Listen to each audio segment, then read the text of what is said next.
नमस्कार मित्रांनो, मी किरण बांबळकर. 25 years industry experience. मी एक ट्रेनर, कोच, ब्लॉगर आहे. 10,000पेक्षा जास्त लोकांना ट्रेनिंग दिलेलं आहे. तर आज आपण एका मुद्द्यावर डिस्कस करू की एखाद्याचा इगो कसा हँडल करायचा, इगो हँडल कसा करायचा आपण.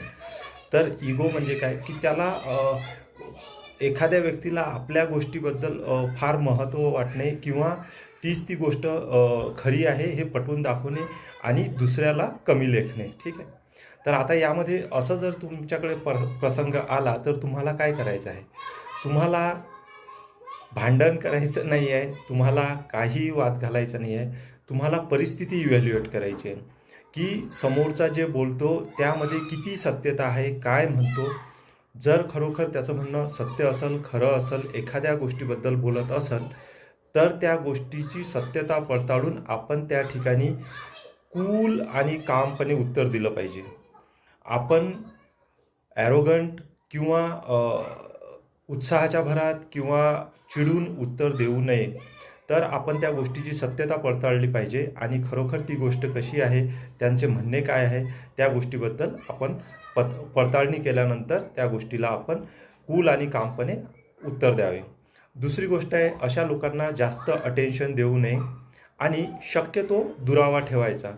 पाहिजे तेवढं कामापुरतं किंवा आपल्या गरजेपुरतं, जर ऑफिस असेल किंवा घर, सोसायटी, समाज कुठेही असेल, तर आपलं प्रोफेशनल किंवा पर्सनल टच हा कामापुरता असावा. जास्त वाद घालू नये किंवा आपल्यामध्ये बाउंड्रीज ठेवायच्यात. जास्त अशा लोकांसोबत मिसळू नये जिथे वाद निर्माण होतो. आणि जर आपल्याला त्या गोष्टीचं उत्तर पण द्यायचं असेल, तर उत्तर चिडून किंवा वाद निर्माण करून देऊ नये. ती गोष्ट शांतपणे विचार करून, समजूतदारपणे त्या गोष्टीचं पडताळणी करूनच आपण उत्तर द्यावं. तर आपल्याला काय करायचं आहे? आपल्याला शांत राहायचं आहे. त्या समोरच्या माणसाचं म्हणणं ऐकून घ्यायचं आहे, इव्हॅल्युएट करायचं आहे आणि त्यानंतर उत्तर द्यायचं आहे. त्यानंतर अटेन्शन कमी द्यायचं आहे. आपल्यामध्ये बाउंड्रीज ठेवायच्यात. विनाकारण अशा लोकांसोबत आपण जास्त मिसळू नये किंवा वाद घालू नये. तिसरं आहे की आपल्याकडे जर अशी परिस्थिती आली, तर अशा वेळेला आपण शांत डोक्याने विचार करून अशा लोकांसोबत आपण पाहिजे तेवढं, किती आपल्याला विचाराची जर विसंगती असेल, तर शक्यतो विसंगती आपण टाळण्याचा प्रयत्न केला पाहिजे आणि त्या विसंगतीवर वाद घालू नये. तर ह्या टिप्स आहेत की आपण एखाद्याचा इगो आपण कशाप्रकारे कमी करू शकतो.